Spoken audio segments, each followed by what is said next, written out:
This episode of the Better Every Shift podcast is sponsored by the Fire Store. Learn more about getting the gear you need at prices you can afford by visiting thefirestore.com.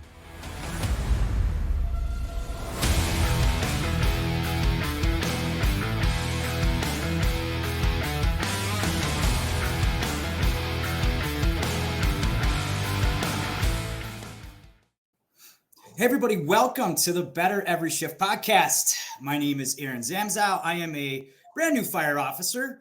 I've been in the fire service for about 15 years. I'm a writer for Fire Rescue 1, and I'm just damn happy to be here and super charged up because we have some great conversations behind the scenes. And our guest today is one that is really just the essence of gratitude, the essence of tactics, of learning, of being better, and really the essence of what we do here on the Better Every Shift podcast. I am not alone. Besides our wonderful guest, we have the commander, as I like to call her, the editor-in-chief of Fire Rescue 1, Janelle Fosquet. Checking in with you, Janelle. How you doing? I'm doing great. I'm very excited to have a fellow Bay Area native on the show. Obviously, there's a lot of love for the Bay Area here because we have from San Francisco Fire Department, Assistant Chief Nicol Juratovac with us. And Chief, well, I know that you already love Janelle because she's from the Bay Area. Hopefully you and I will warm up to each other because we're all about improving. I can't thank you enough for being here because we've already had great conversations and you've taught me a lot behind the scenes. So we'll hopefully try to bring that forward. But how are you today, Chief? Oh, I'm doing great, Aaron and Janelle. Thank you both for having me. And, it's a beautiful day in paradise, right? Anytime we get to talk about fires, because number one, we love going to them, and talking about them is like the next best thing. So thank you. And well, I'm excited to do this also because behind the scenes, I'm a brand new fire officer, and I'm trying to just learn from other, departments, from other situations, from other fires. And you have a lot of experience. You're an assistant chief with the San Francisco Fire Department. You started there in 97. You began at the rank of firefighter EMT, promoted to assistant chief in 2017.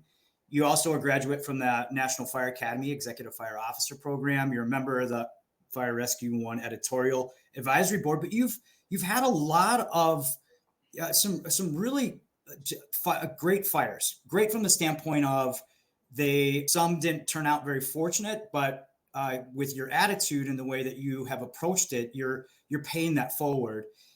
So let's start with that. First of all, you have an unbelievable, I just love you have an infectious attitude towards, being in the fire service. Where does that start and come from? Well, I think, Aaron, we're just people, and we have bad days and we have good days. And in the end, I choose to look at the positive in every day. And when I first came into the fire department, I noticed a culture of a lot of blaming when things didn't go well. And when things did go well, there was a lot of kind of hoarding of information. And I didn't know where that was coming from. And remember, this was the city that I grew up in, but it was kind of strange. When I joined the fire department, I felt like I was back in the 50s, had to get used to this culture. And so as I started rising up in the ranks and as I realized my sphere of influence started to grow, I wanted to change that culture. And as Billy Goldfeder always says, if you have a really toxic culture, it'll eat safety for breakfast all day, every day, right? And it's true.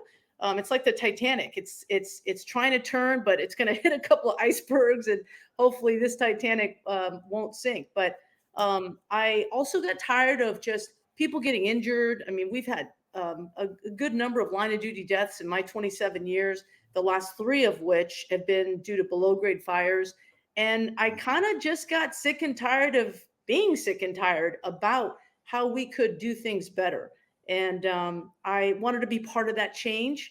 And every day is that opportunity to affect that change. And I want to be part of that. That's the essence of what we're trying to do here. And just even in our short 5 minutes, behind the scenes, I had a page of notes already. And I want you to transfer that to our listeners because I think your infectious attitude is one that is going to help change the fire service. And I believe it's already started. And so let's start with broad. All right. I'm a brand new officer. give me 3 things that you've seen through your years of experience as a new officer I should really be doing or All right. looking at or learning. That's a great question. First of all, the fact that you have 15 years on the job, Aaron, and you just promoted, that's not 15 weeks, that's not 15 months, it's 15 years. So I'm going to approach you differently than the guy that promoted after 5 years. And with that, with your 15 years, the first thing I'll tell you is, hey, you are now the leader. And the most important characteristic to have is that command presence, whether you're a line officer or a chief officer, in this case, a lieutenant or captain. And when you lead, you've got to take charge. I mean, firefighters, they're brilliant. They are some of the smartest group of people I've ever met. And it helps to have a crew that when you turn around and tell them, hey, I want the 35, they already have it on their shoulder. So as that officer with 15 years, I know that you're going to give your crew the respect that they deserve. But at the same time, I know that you're going to lead. So we talked about below grade fires, last 3 line of duty deaths. I want to know where you are as far as if you get your below grade fire tomorrow. And some of the salient points really mirror the NIOSH reports on below grade fires. And that mirrors our policy today. Number one, we're not going to go down the belly of the beast anymore. Going down those stairs, interior stairs, those days are over. And that's a last resort. So what are we going to do? 360, 360, 360. You've got to do that perimeter. And then if you say, hey, Nicole, I can't do the perimeter because I've got a building that's attached on both sides. Okay, no problem. Make sure the truck that's going up does that perimeter. But you don't bust a move until we get intel of that rear. And you also have the exposures. You can go through the neighbor's house. You can go check out the Charlie side that way. But we need that intel. And then number 2, do we have any viable victims? When we had the last 2 line of duty deaths, everyone made it out. So when you get that intelligence, hey, slow down, right? Like Gordon Graham always says, the way firefighters eat a muffin versus cops, cops kind of nitpick at it and firefighters go, oh, we're kind of like that. That's how we were born and bred, right? And we would get crucified if we weren't like that as far as being aggressive. But, of course, we want to be intelligently aggressive, not arbitrarily aggressive. And if we have grandma down there and it is a viable rescue in that it's the fire behavior hasn't evolved to where it is a recovery and not a rescue, then we're going to go get her for sure. But let's have a ventilation opening on the opposite end of our hose streams. Let's have a second line at the top of the stairs. Let's make sure that everything is coordinated. So it sounds really simple, but I always question, why didn't we get it right the first time in 1995 when Louis Membretti died at a below grade fire? I mean, granted, the garage door did shut on them with the hose line there as well. But it happened again, 15 years later? Same engine company, same district, same below grade fire. So that's number 1. Number 2, let's put our truck helmet on. I want to make sure, Aaron, that you are that aggressive truck boss where you're looking for every laddering opportunity before you even check in with me at the command post, especially if you're the second due truck. I don't want you to come in and say, hey, chief, what ladder and where? That's your job as a truck officer. Make me an offer I can't refuse, right? Like The Godfather. We love that. Right. Make me an offer though, which means that you're thinking ahead as you're approaching that, right? Like, oh yeah, that's what that's telling you as a chief. All right, Zam is coming up. He already knows they're going to the second floor. He's got 2 means of egress that he needs to get up there. He needs to get ladders up there. Yep. And I'm coming to you with that, right? Exactly. And when you walk up to me, I'm gonna say, hey, Zam man, I'm checking out the way you walk, the look in your eyes. Are you hungry? Do you want to work? And I'm looking at your crew. Do they want work?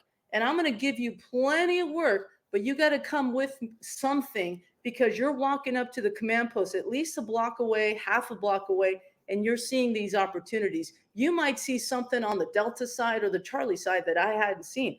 And to this day, in the 7 years that I've been a division chief, I've never turned down an officer's offer. Never, because I know he's thinking and he's actually helping me out. and laddering the fire escapes. I'm not able to see all the fire escapes, especially on the Charlie side. So I love that about an aggressive truck boss.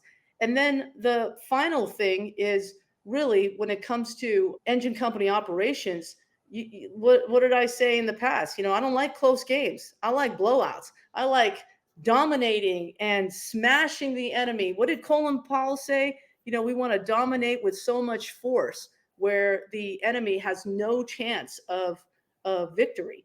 And that's the mentality that we want on the fireground. And engine companies have made selections of an inch and 3/4 when they should have made a selection of the 2.5. We do have this love affair with this inch and 3/4. I want a breakup with that inch and 3/4. I want a love affair with the 2.5. But at least they made a decision. At least that officer decided, hey, you know what? I'm going to pull this line. I'm going to get water on it. And then maybe the subsequent lines can be the larger diameter hose. So little things like that. Those are the top 3 things I can think about. Obviously, there's so many more. But given that you've got 15 years coming into the party, I'm going to give you that respect and have you a little bit more advanced rather than the guy that promoted after 3 to 5 years. Yeah. And so now from those 3 questions, of course, I'm thinking, all right, so you mentioned, let's see, building construction. You're as an officer, because as I'm coming up, if I'm looking at that building, I should know the construction. You had mentioned adjacent structures. So obviously knowing my territory. And then obviously, a lot of the studies with UL and how fires are burning. That's the obvious third thing that now I wrote down that we need to know. What did I miss there? I think in San Francisco, as much as we can study building construction, which is a whole different animal, right? I'm always surprised at getting surprised. Many times in San Francisco, what you see is not what you get. For example, a 3-story type 5 multi-residential occupancy may be a 3-story type 5. But then if you're walking around the truck after the truck or engine is positioned, you'll be able to see that 4th story setback penthouse, something that you weren't able to see if you had gotten directly onto the sidewalk to just, look at the front entrance of the building. The other thing is a lot of these balloon frame Victorian houses that we have, they look like the balloon frame construction in the front, but then it's been redeveloped and redesigned to where it's all lightweight truss, roof and floor. And they want to preserve that sort of old school look. So we've been surprised about that. Many times we've gone into a commercial warehouse where we're pulling ceilings and walls. Well, it's not just sheetrock plaster, it's metal lath. And we're going to special call another truck company to assist. I mean, that's what makes the job fascinating and challenging. And when officers encounter something like that, I want them to communicate so we can figure out how we can combat this thing together. Overhaul is a beast in San Francisco. Many firefighters have left the truck because they didn't want to deal with the overhaul. Granted, now we have a overhaul policy where we try to minimize our overhaul. Whereas when I came in, some of the chiefs wanted that apartment to look better than when we first found it. I mean, it was just 3-4 hours of overhaul. People were getting injured doing overhaul. Chiefs would come in, it looks pretty good. They'll be like, no, I want those baseboards out. No, I want you to take out that joist. So I know several people who left the truck for that, but today it's a little bit more tempered because of the limiting our exposures, but overhaul is still key because, obviously we don't want to rekindle. How much have you seen, what stands out in your mind as the biggest change over the 27 years? Oh man, you're putting me in the hot seat there. I don't want to get too esoteric about it. Let's just stick with strategy and tactics. Sure. The thing that amazes me is there is a generational difference, I should say. The mistakes are the same. The next generation's making the same mistakes. But I notice with the younger generation, I guess I'm Generation Y. I don't really know. I'm the 70s crowd. Yeah, me too. Yeah, I think we're Gen X. We're Gen X. Yeah. Gen X. 70s, 70s. But so again, We're Gen Awesome is what we're yeah, saying there right you now, go. right? Yeah. The Gen Misfits, right? Yeah, you're a generation of misfits. Yeah. The younger generation, what I've noticed is they want to know the whys, and they really want to do well. For sure, we all want to do well, but they I think are so hungry in a way that they're not getting the fires that we got in the late 90s, early 2000s. I mean, nothing was sprinklered. Right now, you've got the entire Tenderloin district sprinklered. But because they're lacking that, they're so hungry for that knowledge, and they're way smarter than I was. I mean, seriously, I don't know if it's just because they're more of a reading generation or what, but so I respect that. I respect that a lot, and they're teaching me how to be vulnerable. Hey, I made a mistake here. I'm going to do better this time. So they're less aggressive about having that sort of armor of defensiveness, which I saw a lot coming in. I mean, we would talk about fires back in the day, and you'd wonder, man, were we at the same fire?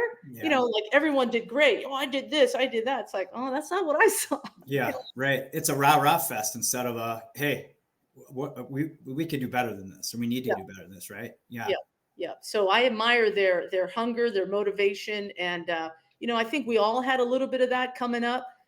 So I want to foster that, and I want to feed it. I want to give them the buffet that they want, and hence programs like this are contagious. Well, yeah, we were talking a little bit offline about mission-driven culture, and I think a lot of what you're talking about is just the newer firefighters, the younger firefighters are coming in with a different sense of what they want their culture to be and how they want to feel when they go to work. Are you seeing that? Oh, for sure. What I love about this generation is we all love going to fires, right? And I always ask them, hey, what's the worst thing about going to 3 fires in one day? And they're like, there's nothing worse about that. It's great. Yeah, it's great. Well, the worst part is running out of underwear. It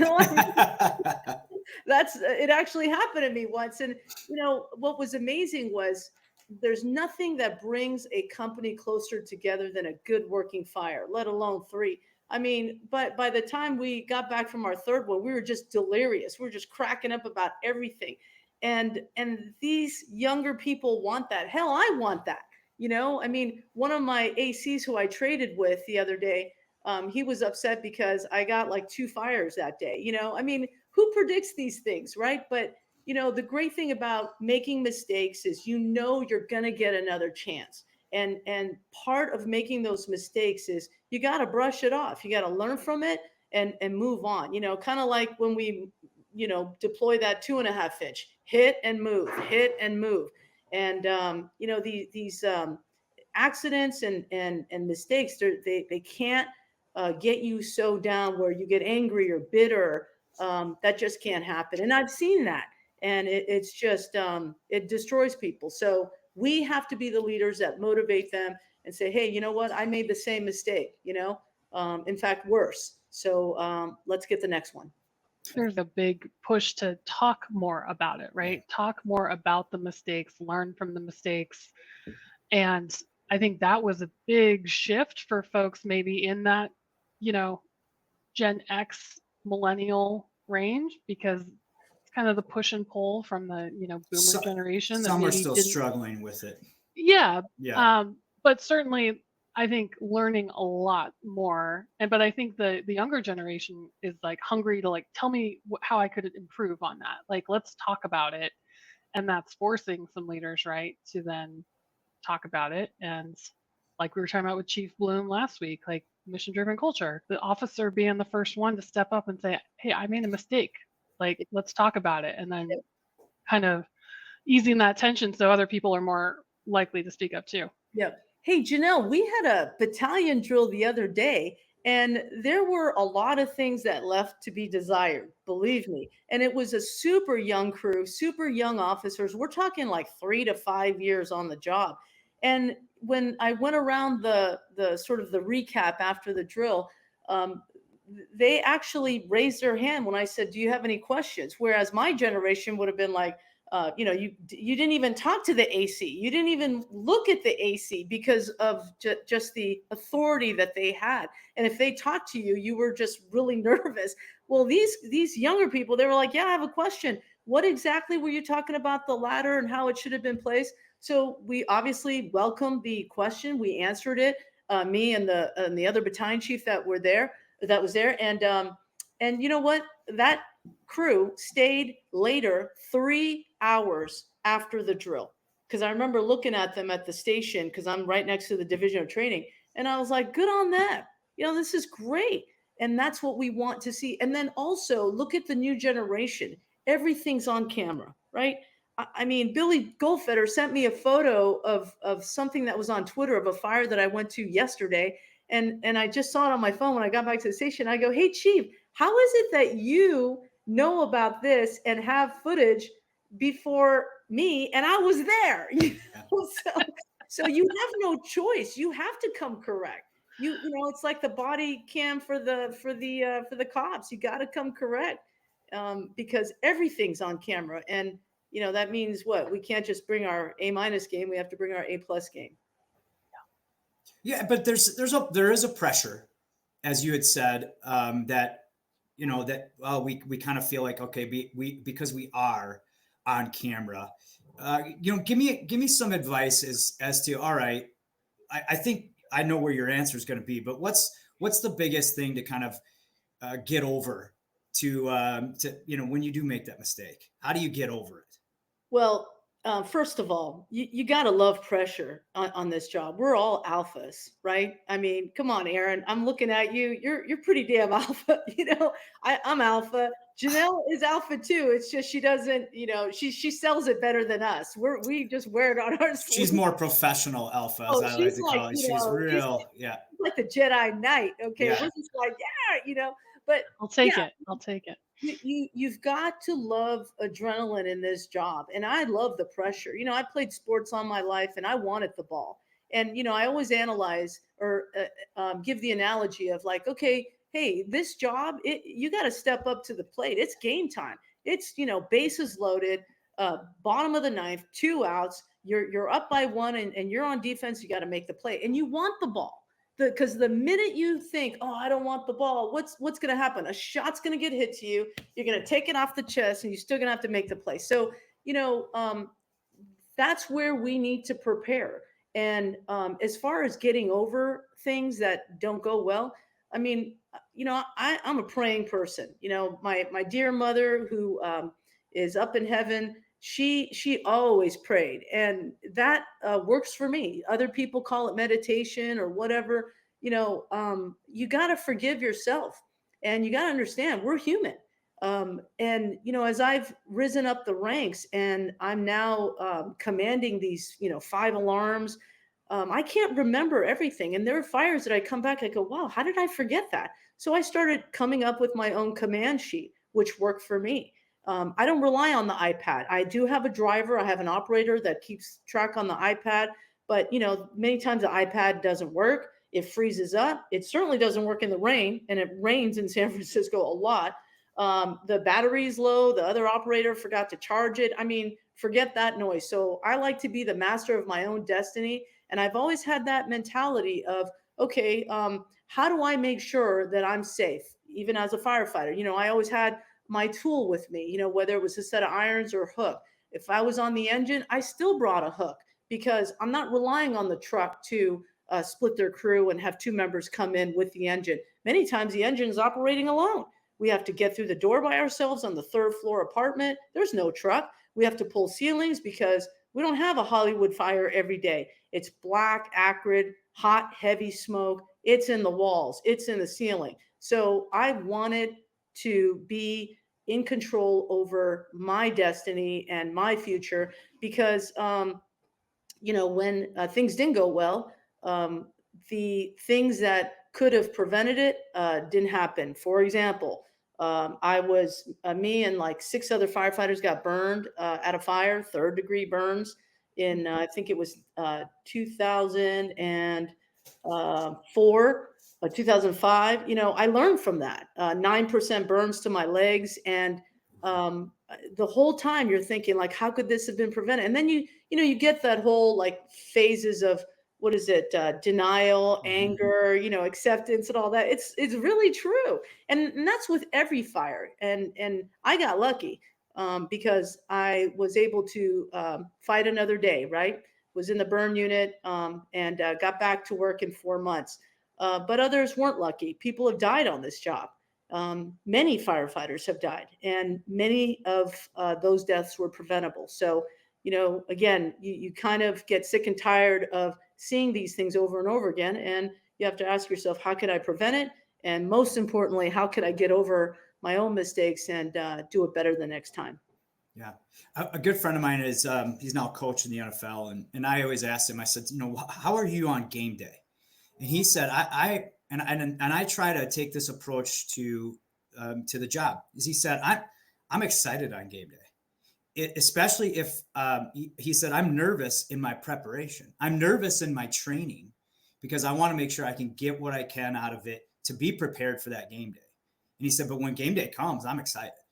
And I kind of take that into, looking at different fires, looking at different things. Even if I haven't been there, I try to look at, all right, what am I going to do if I'm in this seat? How do I prep for that? Right. And I think it goes back to training.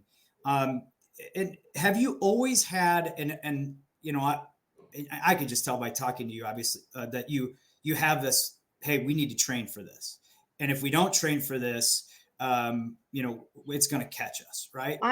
My dad is Czech, but, he's from Ohio, and my mom is Asian.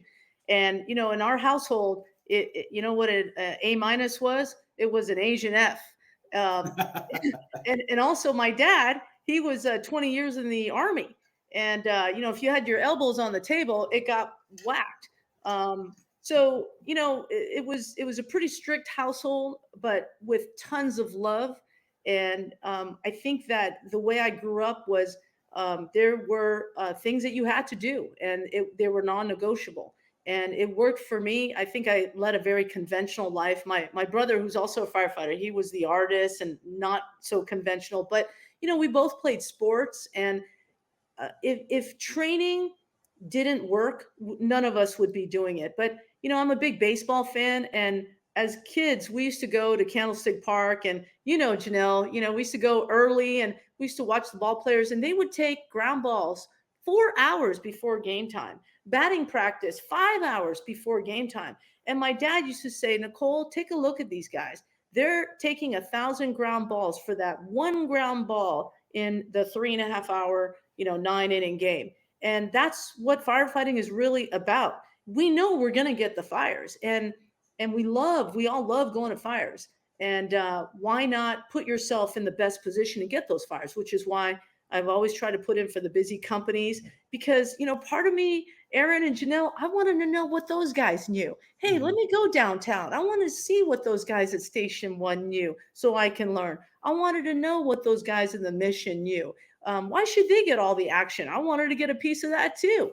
And I came to realize that I have nothing but respect for anybody who goes to those busy companies who get the work, because it is hard work. Firefighting is hard work, but that's what's beautiful about it. I mean, there's no job where it takes a toll on you physically, mentally, spiritually, emotionally. I mean, I get goosebumps just talking about it, because it is a lifestyle, a calling, almost to the detriment of like our personal relationships.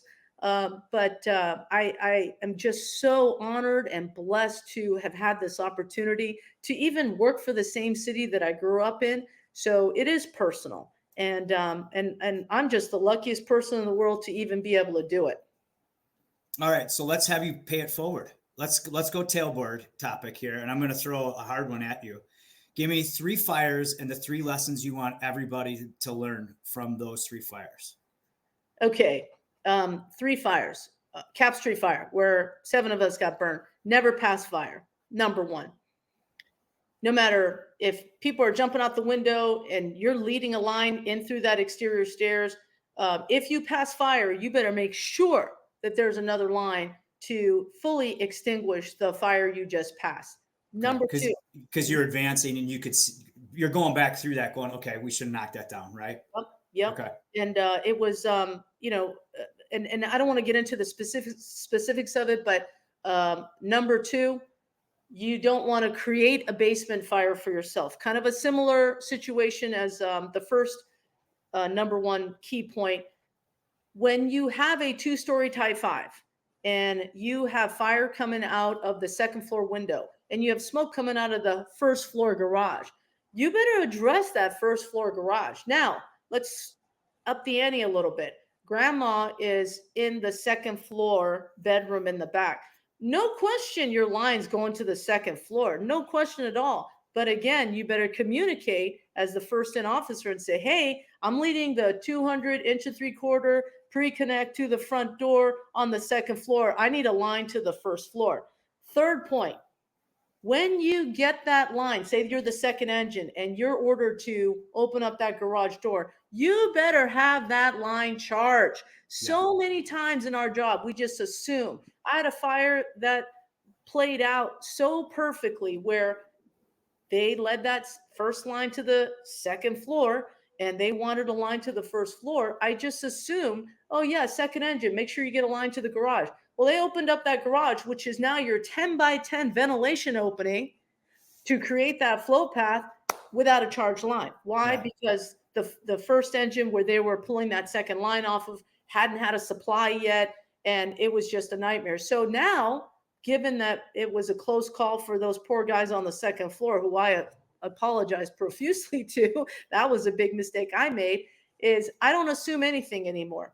And now I say, okay, second engine, I need a line to the garage. Make sure you have a charged line before you open up that garage door. And sometimes that communication will go over on the radio. And I always have my haters like, oh, that Juratovac, she talks so much on the radio. You know what? I don't give a shit. Okay? Yeah, right. To avoid the reason why you talk. You know? Well, if you don't want them to talk, let's go back to the first lesson you taught me. Chief, I'm pulling that line. We're going to control the door and we're not opening it until we got water. Right? Like, so then I'm thinking I'm going to control ventilation. I'm going to have water there before I go in. So you're knowing, all right, Zam's got that. That's good. That's off your checklist in a way, right? Like, so now you're going to your next issue. But as a new officer, I need to communicate that, I know. Yeah. Right. And you know what, Aaron, I would love to have 100 of you in my division. Be careful now. Right now, my chief is going, oh yeah, he's got a Rolodex of things. He's like, be careful.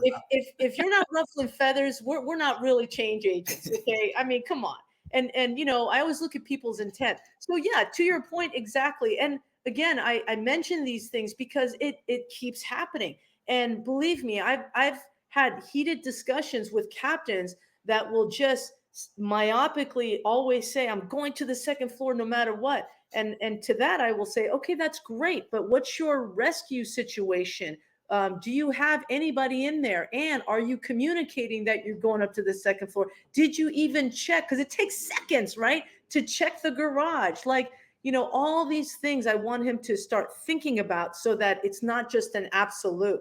And that's where the communication comes in. That's where patience comes in. The prayers, breathing, because, I get it. You get it. All these other people at FDIC get it. But if he is not understanding it, then I put it on me, because I need to communicate the whys and how we can do things better. And it takes time. And at the end of the day, we all want the same thing, right? We all want to put the fire out. We all want to get, the rescue. But I don't know how long I'm going to be at this job, maybe longer than, after my 30 years, because I love what I do. But I pray every day that everyone goes home. And that's the utmost important goal for me. The Fire Store, equipping protectors with passion. Every decision we make as a company is about you, our customer.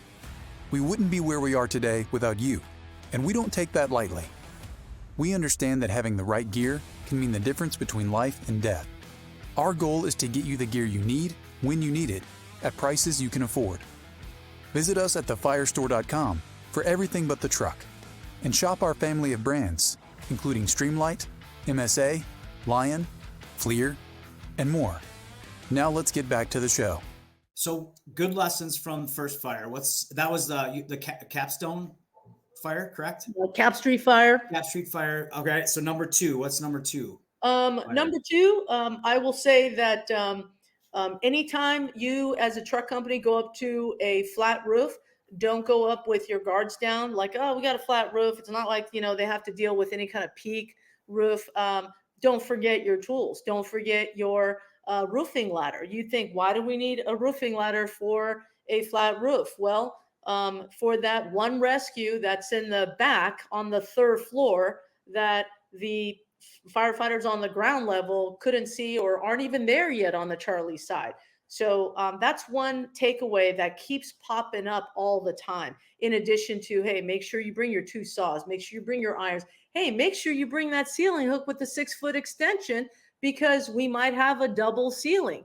That's happened before where we're punching the ceiling going, oh, there's nothing going on. Oh, shit, there's another ceiling. Get that 6-foot extension. Boom, boom, Yeah. The devil's in the details about this job. And one thing I'm learning as I get older is all those little things that we learned in Proby school and as we were young firefighters, it's there for a reason.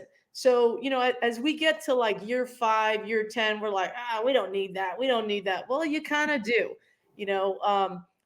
other fires I've been to where we have a protocol where the second engine has to back down, drop 2 supply lines and lead out to the closest hydrant. Well, when we don't see that happening, we see them nosing in or we see them just kind of planted at the hydrant without leading hose lines. It's complacency, right? So until something happens, then you've got the driver trying to, hoof lines up the hill. And, when we're playing catch up, nothing ever goes very well.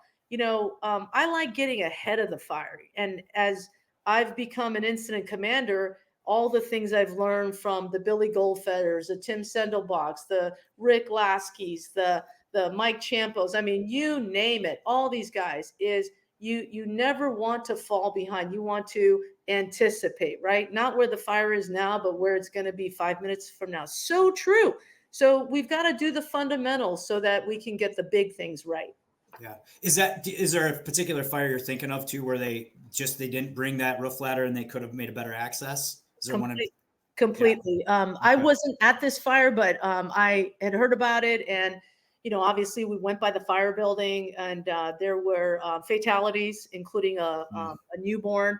And, it's so, the pain is physical, right? When you hear these things. And I know a lot of the guys that were there didn't want to talk about it. And anytime I'm not at a fire, I try to be kind about what could have gone better because I wasn't there. And I think the key thing is empathizing what they saw when they saw it, given their training level, experience level, and education level, because we're all different. And I try to get some key takeaways to apply at my next fire. So yeah, that roofing ladder is huge. Again, even on a flat roof. And then don't forget the light wells. We had a fire where one of our key critical things to do when you're on the roof is do that perimeter check, right? Well, you can't forget the light wells, and they check the light wells, but my takeaway now is check it twice because we had a victim down there. So, I mean, we're human. We're going to miss things, right? Especially when things get smoky, it's dark, it's in the rain, it's 3:00 in the morning, you're not your best self. So, when we reinforce these takeaways, I think I know that it helps the kid that never was on a roof, never cut a hole on a roof, and then all the way to the well-evolved, errands that will say, oh, yeah, that's a good reminder. Well, and I think, people can look now at building construction. We went back and talked about that a little bit, but just putting yourself in the shoes of, okay, where do I see a building like this? And I think what you're talking about is you can look on the outside, you can do 360 and you can't see, it's maybe a 2-story, but then you're 4 next to it. And one of the best ways to get back on top of that too, on the Charlie side or, the Bravo side that you can't see, right, is from the top down. And it's almost like some courtyard kind of situations are kind of like that too, right? Like apartments. So totally. So, my little ace in the hole, Aaron, is that third engine that shows up, or even the second engine. I tell him, hey, I need you to recon the back, or even the Rick, or even an operator. an operator that shows up that's attached to a battalion chief, and when I give them the job of reconning the back, they get really excited. It's like, oh, I'm going to recon the back. I'm going to get some intel of the back. Well, okay. Once they're in the back, I want them to give me a good report. I've heard everything from, we have fire. Okay. That doesn't tell me anything. We have fire on the second floor, auto exposing to the third, or to the point of below grade. Hey, we've got another subdivision 1 and we've got fire coming out of it. I need a line back here. I mean, those are the well-evolved operators or officers. I mean, I had an officer at my another fire about 6 months ago. He says, hey, I'm going to break out these windows right now because we've got a good smoke production. And he knew that lines were going in from the alpha side. So, when I have an officer that paints the picture and provides me with his anticipatory move, oh, he puts me in my Zen place, man, because he pretty much solved the problem. I'm not trying to think about, okay, what's he seeing? And if I'm not getting good reports, I'll send my operator back there or a battalion operator and say, hey, can you take some footage with your iPad and bring it back? And some operators are pretty quick because you think that would take a long time. Nope. They'll just go back there, put the iPad on it, come back with the video. Oh, I see. But, we don't want to rely on that. I want good, aggressive, what I call bird dog firefighters, bird dog officers to not only give me what they have, but what are they going to do about it to solve it? Mm-hmm. So number 2 was, obviously just be prepared with your equipment. What's a third fire and a lesson from that? Oh, man. There was this one, and actually several fires where guys are in there. Let's say you're the first in officer, you're on the engine, you're knocking it pretty good. I always hear, command, this is engine 1. We need more line. More line? Okay. More line to me means you need like a bundle to extend. No, it has met everything from we need a backup line to we need a 2.5 to our 1 3/4. We need this line pulled. I mean, it just drives me crazy. So, do you need more water? Do you need more line to extend to where the seat is? Do you need another line? Yeah. Right. Yeah. I get it. And I can see myself in that situation going, yeah, chief, I need another line. I need more line in here instead of saying I need another line or I need more water. Yeah. Yeah. But, and what do they say? Communication is the biggest, the number 1 cause of line of duty deaths, according to NIOSH, right? They always say communication. Hey, it's the biggest cause of divorce in relationships, right? You can barely communicate with your spouse. Yeah. What I meant to say was, especially when you text, it's like, oh, gosh. Anyway, so, that's another thing I get a lot of heat for. Oh, she talks too much on the radio. And then the converse, the other end of the spectrum is, oh, I love the way you're so clear on the radio. So, at the end of the day, Janelle, Aaron, I'm a girl. I'm going to communicate. I'm going to talk, and that's just the way God made me. It's in my DNA. And really, I always tell people I went to Galileo High School, okay, which is like the worst high school in the 80s, late 80s. And I just like simple communication. What do you mean by more line? So when I hear that now, although I try to train my BCs and my officers to be very clear what they need, I'll just ask for clarification. And, it's important for me to get what it is that they want so we can satisfy that request right away. Yeah. What do you have any other like drills that you do? Because I'll tell you, when I was training for officer, I would look at a fire and you know how you go through your scenarios. And in my head, I'm thinking this. And then when it's kind of like what this podcast, in my head, I think this, but my damn mouth says something totally different. I'm getting better. It's only taken 85 of these podcasts or so. But, I honestly, one of the kind of, to me, the most eye-opening things was I would walk around and I would basically talk out loud to my lapel. And that helped me. And I got that from a couple of my mentors saying, dude, walk around your living room, walk around every time you're doing a size up, say it out loud. What other tips do you got for me on that? I got a good one for you, dude. Okay. So, first of all, the best advice I ever got, and it's so true, is you got to sound like you're really bored. I mean, I don't care if you climbed up 15 flights of a high rise. I mean, and you got to go to work as the officer, Aaron, you got to talk on the radio. And one of the tricks that I found helps, first of all, you got to be in shape. Okay. Because Yep. if you're running up 7-10 flights of stairs and you got to go to work and you got to talk. The other thing is I take a deep breath and I just keep it very simple. Command engine 1, water on the fire. Command engine 1, we're on the 10th floor. We're hooking up right now. Just boom, keep it simple. Because I've heard like complete soliloquies, and we want the LCAN, right? I mean, Yeah. you can come up with a better acronym than that. So that helps. Number 2, what I like to hear from the officers is, I don't want to hear, I'm in apartment number 9. I want to know what floor you're on. Apartment number 9 could be on the 1st floor, could be on the 9th floor, could be, so clear, concise communication. The big one here, it's kind of off topic, but kind of not, is when you go to an apartment complex or a high rise, I want somebody that checks that damn panel. Our protocol is our first in unit has to check the panel, but it just gets bypassed all the time because everyone wants to rush in, right? We had a janitor run down from the 5th floor with black soot on his face and a used CO2 extinguisher or a dry chem extinguisher going, it's on the 5th floor. Well, what do you think everyone did, including myself? We went up to the 5th floor, and then we're chasing black smoke and there's no fire. Go to the 6th floor, the 7th floor, the 8th floor. And then finally someone says, did anyone check the panel?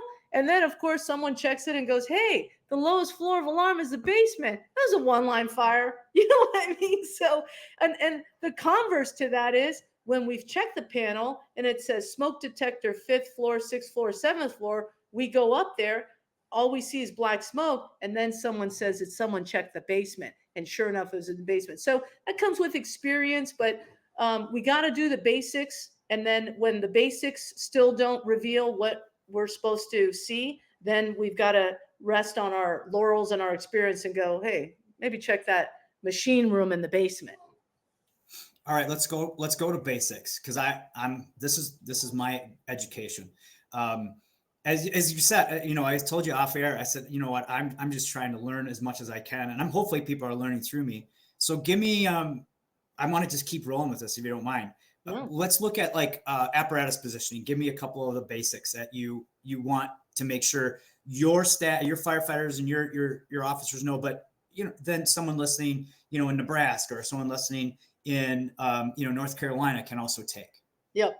So I love that topic because it happens every day. So the other day we had an engine driver, really amazing driver. It's probably got like 25 years. And our protocol is the engine positions well past the entryway so as to have the tailboard parallel to the property line. And that will facilitate hose leads, leave room for the truck, ascertain the 3 sides of the building, and provide a safe work area for the driver. Well, this driver tried to get cute, and his engine company was leading a hose line, and it took a while for the truck to show up, and he decides to size up the ladder placement for the truck. And so he was going like this to the truck saying, hey, I've got your aerial shot already down, assessed for you. So the truck guys are barreling down the hill going, oh man, he's got the aerial shot for us. Well, here's the thing. If you're going to do that for the truck, you better be right. Just like when, chiefs get cute and say, hey, truck, I need you to bring the 22-foot straight ladder to the back. And then they bring the 22 and it's like, it was too short. So I tell everyone, hey, don't try to get cute because it's not in your wheelhouse. Let the truck officer and the truck guys deal with what ladder, where. You can say, hey, we've got a rescue in the back. Let them figure it out. We've got a rescue on the 2nd floor. You've got an aerial shot here, but don't tell them where. They can figure it out because you've got the driver and the tillerman, talking, and ultimately it's the officer's job. The other thing that keeps happening a lot is when we have the truck show up at a fire, if you don't have that aerial shot, we want that truck to be across the street and out of the way so that we have room for engine companies, we have room to work, but the truck should be close enough to access the ladders. It's a giant toolbox, right? Tools and equipment, things like that. The other thing, let's face it, like the old adage that was always taught to us, hoses bend, ladders don't. The engine can go well past the entryway, maybe even to Bravo exposure 2, because they'll be able to deploy hose lines. We want that truck to have the optimal aerial shot because, like I said, it is our strongest, most flexible, sturdy ladder. It takes one firefighter to throw it. So great stuff on aerial placement. The first point that you said too, like stick to your lane. In other words, I thought that was a pretty good pun there. Don't get cute. Don't get cute. Yeah, I gotta try, right? But I also think, right, like you also want that driver after the fact, maybe to evaluate it. So they're, right. So hey, if they're ever in that position too, like how can we get better? Look at your placement, look at everyone else's, and then take a big picture after a while. But hey, I'm responsible for that engine. Thinking that that's maybe where they'll go, but they may have another option or they might have had other communications, right? So It's good to look big picture, but stay to your lane. Yeah, totally. And I do see this in the younger generation a lot. They try to do too much. And whether that's being cute or whatever, they try to do too much. And when you try to do too much, you don't do the one thing very well. I mean, we had a very inexperienced truck captain pulling up to a box alarm that we had. And he has to get to the roof. That's our protocol. You got to ladder the building and you got to send at least 2 members up to the roof to evaluate from the roof vantage point. Well, he was ordering his guys to throw the aerial, and then he ordered his other guys to throw the 35. Hey, I just want 1 ladder, dude. I don't need 2 ladders. And in his quest to get those 2 ladders up to the roof, neither one of them went up in a timely manner. So, that's just, again, from inexperience. And he needed to know, obviously, why we need to throw just the 1 ladder to quickly get up to the roof. Because as the investigation of this box alarm evolved, it turned out to be just pot on the stove. But we need 2 guys on the roof to look at the light wells, to look at any kind of intel from the back, and in his interest in getting 2 ladders up, he didn't even get the 1 up. So we want them to do their one job, do it well, do it right, one time, one-stop shopping. So you're not trying to throw multiple ladders. It's not like we've got multiple rescues in that situation. Yeah. And that's a whole nother scenario when you have the multiple rescues. But let's go back to engine ops, because right now I'm an engine officer. So let's go interior offensive. Like we had talked about aggressive yet educated attacks. If you want to elaborate on that a little bit, I think this is a great topic. Yeah, the best words that I've ever heard in my life when I got this job was interior offensive aggressive attack. And I teach at the community college in its fire academy and fire science technology program. And I get those kids to repeat those words like 20 times and they love it. Interior offensive aggressive attack. You got to be aggressive. One of my favorite chiefs who works in my division tells me, Nicole, we need lions, not lambs. And that's so true. We need people who are going to bust down that door and put that damn fire out. When I was a probie at Station 3 in the Tenderloin, I had a boss named Tommy Ryan, and he would tell me, Nicole, if it's getting hotter, you're going the right way. Mm-hmm. And it's true. And, this job is not for the faint of heart. Clearly, you have to be in shape. You have to be strong. A lot of the women students ask me at the community college, what do I need to do to get strong? Because I'm swimming. Girl, you need to be lifting some weights, not just swim. Okay. Yeah. And swimming is great, but you need to lift some weights.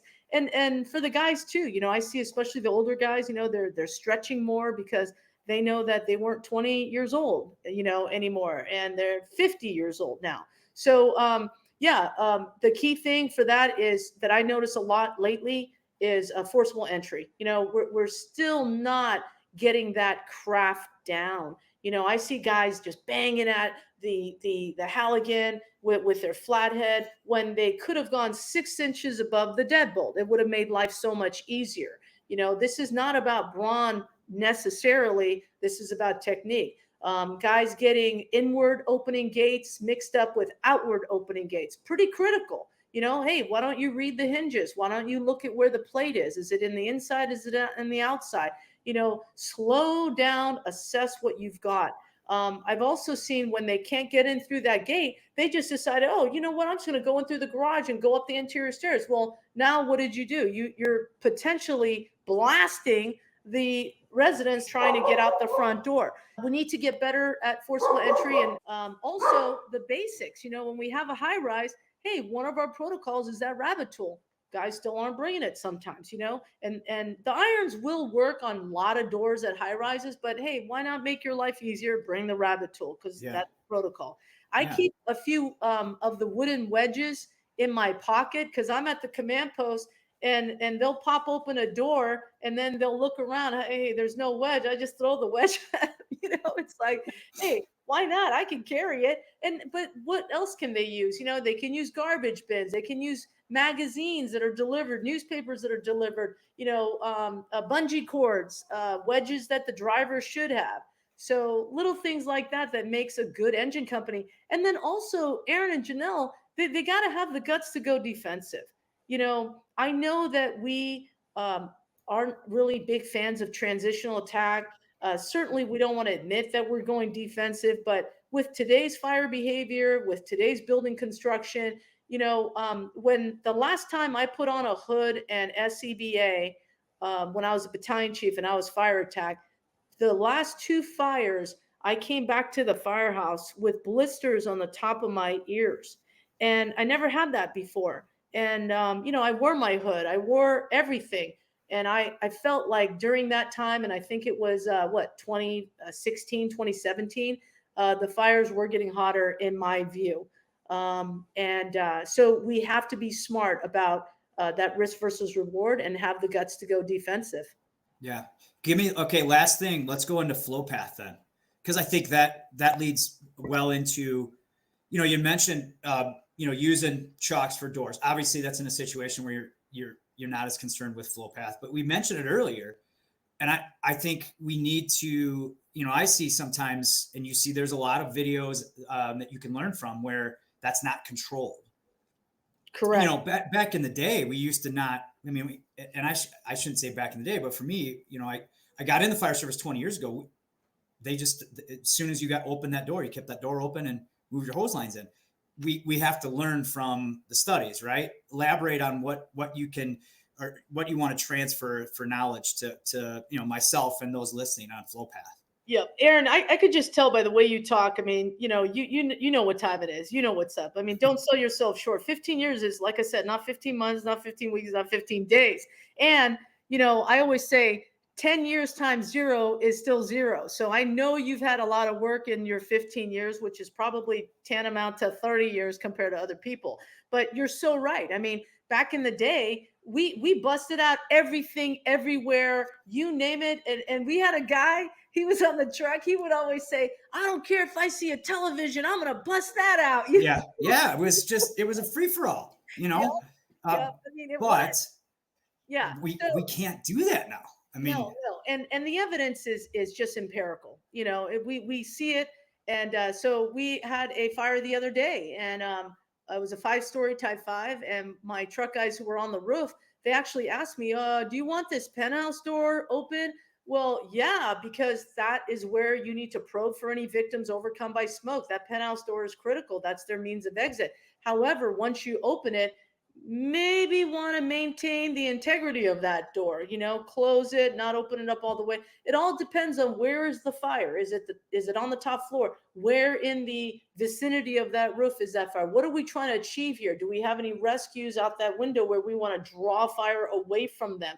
Where are our firefighters in relation to that victim? So many things come into play, which is why I'm a big believer of communication. I'm a big believer of working together in a coordinated way.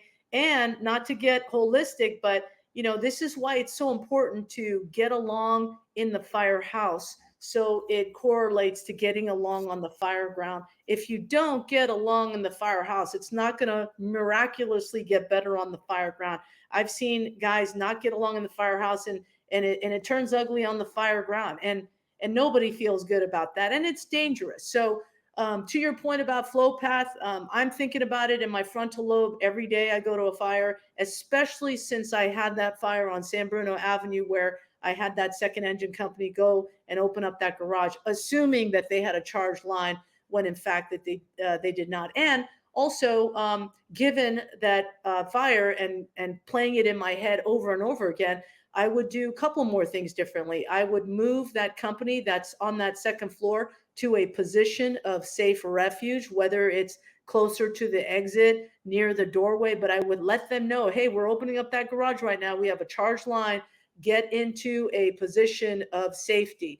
And this is all stuff that has to be communicated. And of course, we have a battalion chief who is the fire attack group supervisor who I would be communicating with.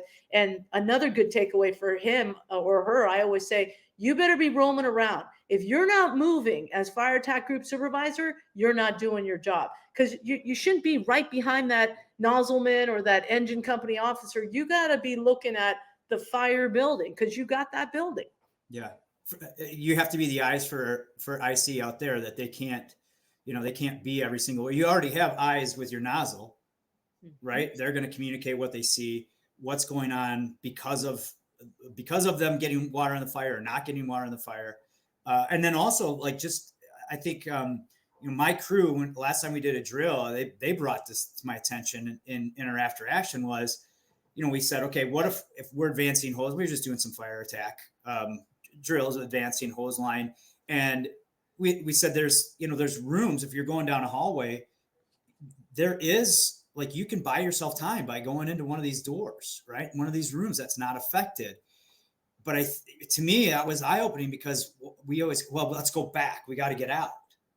And it's like swimming against the current sometimes, right? Looking for those different means of egress and talking about it. And, so I have to give props to my crew for that. They're a lot smarter than I am. But I think it goes back to making sure everybody just has, they're comfortable enough to talk. And yeah. I think, and I can tell that's what you're all about. Yeah. Well, it takes one to know one. And, I'm in great company with you and Janelle, and you're so right about those rooms that are just so clean, that had those doors closed, those rooms in the hallway, and that's why it's important to walk through these fire buildings.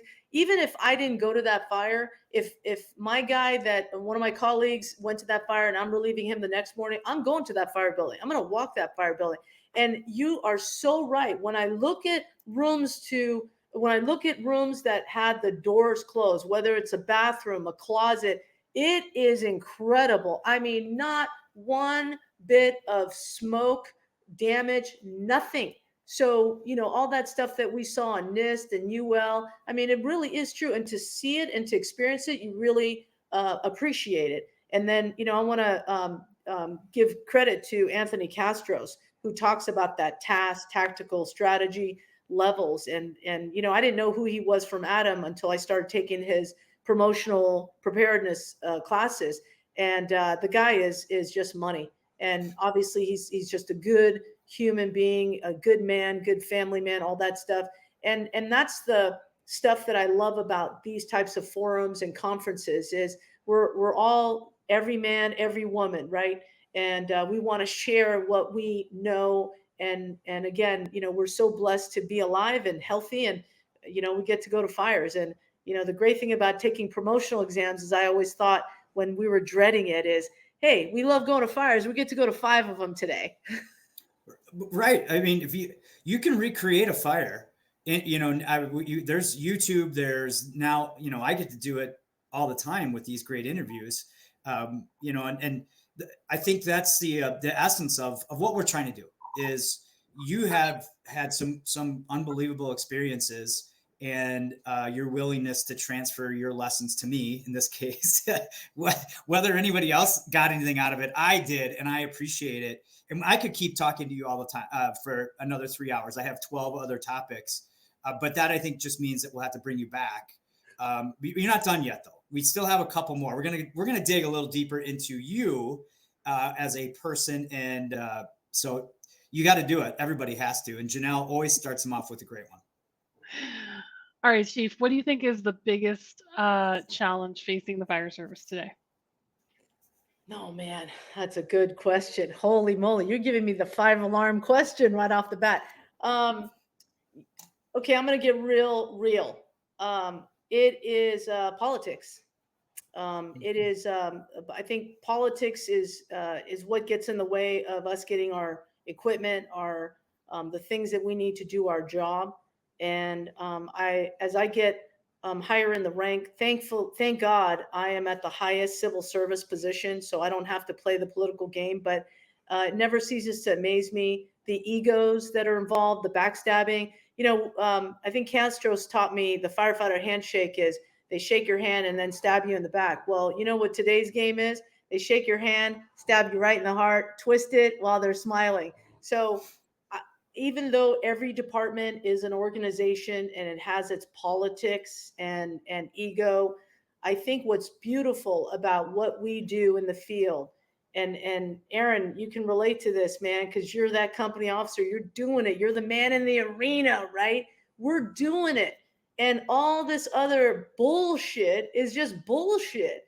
And so they do what they do. They're going to keep doing what they do, but it doesn't change what we do. So I tell my guys and gals all the time, we're on our own and we're going to look after each other. If headquarters has a problem with any of my people, they need to tell me. We'll handle it. And we've never had a problem after that. But when they start writing people up or going after this guy or targeting that gal, it's just a bad way to go. And if we can just put our egos aside, which will never happen, because what is driving these egos? It's insecure people. And I think some of the things that go on in the strange world of headquarters, I don't know if they're jealous of us. I don't know if they want to be in the field and also make the money that they make at headquarters. I have no idea. But to me, they do what they do, and we got to take care of our people. That's the only way we're going to survive. And also, that means understanding and accepting things that we can't change. I mean, there's a lot of goofy things that go on there, but it still doesn't change that we gotta stretch hose and flow water to be able to do our job when the shit hits the fan at 3 o'clock in the morning. We still got to throw ladders. We still got to do our job at the end of the day, which we wouldn't have it any other way, right? We got the greatest gig in the whole world. Yeah. Basically, we still got to provide our service regardless of what's going on above us. And that's a challenge some days. So I'm going to dig a little deeper then. Let's look at you personally and think about a situation that, was challenging to you personally. What was it and how did you overcome it? Oh man, another good question. The first thing that comes to mind, Aaron, when you ask me that is my mentors. And they were all men because they were all men when I came in.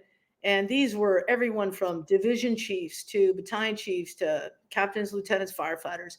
And the common denominator they had about them was integrity. And you don't really see it too much these days. And if I could be 1/4% of what these men were to me, I would be all right. I would be a success. And these men just were, I mean, just the respect that they would generate walking into a room, whether they were firefighters or chief officers, and they always did the right thing. And what I found in my 27 years is doing the right thing is hard. It's so hard because you get all the resistance, and sometimes that means standing up for something that a lot of people don't understand right now, but they will later. And maybe they don't understand because it's not the popular thing. And there's so many things that I've had to stand up for and stand up for others. And it's a very difficult road because to go first means that you get hit the hardest, right? They cut the tallest trees first. But because these men really exemplified what being a good person was about, let alone being a great firefighter, because they were all great firefighters, I can't behave any other way. But I have taken my hits. But I look back and, it's like the story of Joseph in the Bible. He went to prison. He was, just scum of the earth. But it was the very trials and tribulations that made him great. And he ended up being the king, So at the end of the day, I got to look at myself in the mirror. I'm not stabbing anyone in the back. I'm not going to go after this guy because you want me to. You found the wrong person to, do those dirty deeds. And firefighters, they watch more than they listen, right? So they see you, and they you can't be 99% credible to them.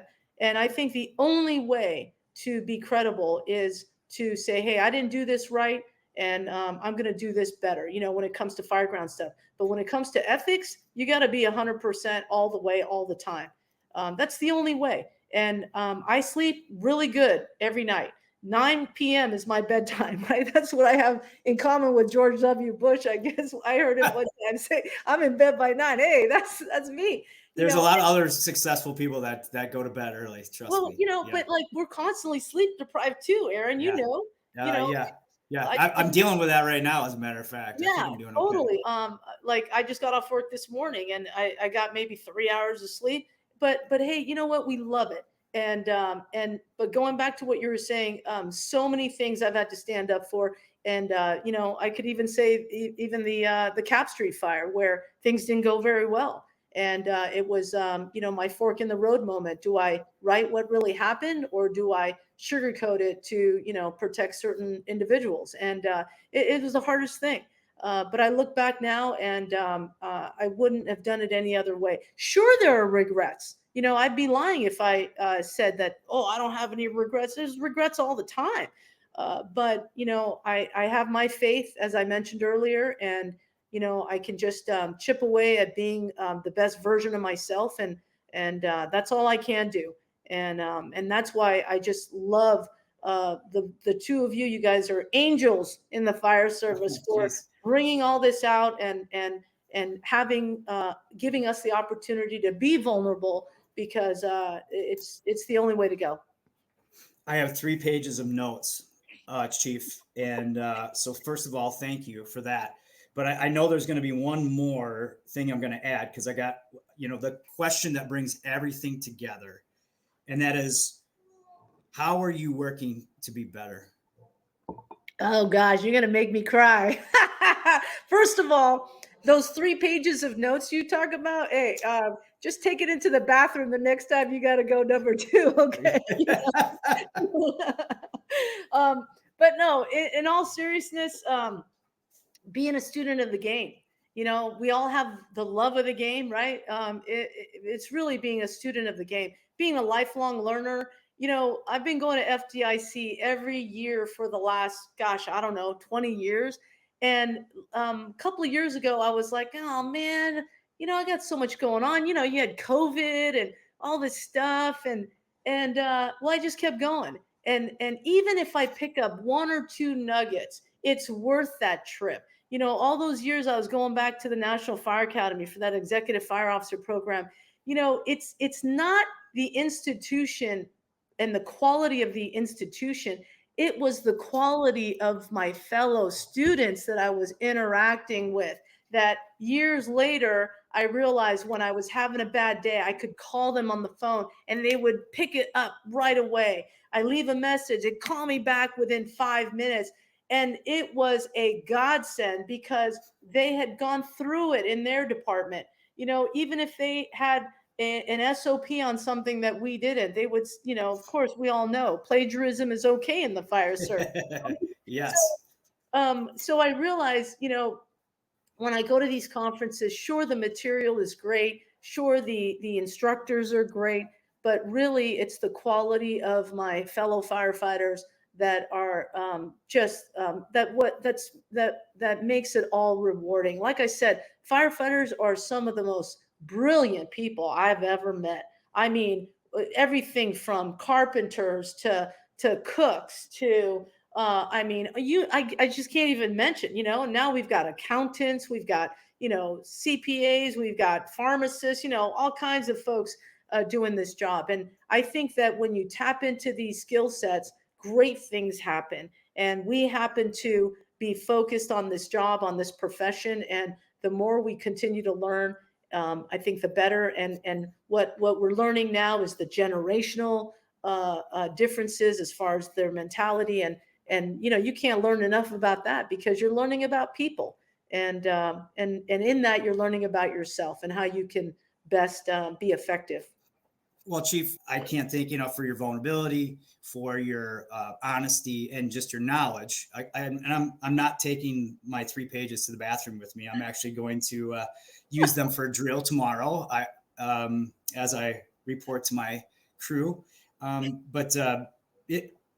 I really want to emphasize this. If somebody is just listening to this podcast, you really need to watch it. Go to our YouTube channel and page and just see Chief Juratovac's passion.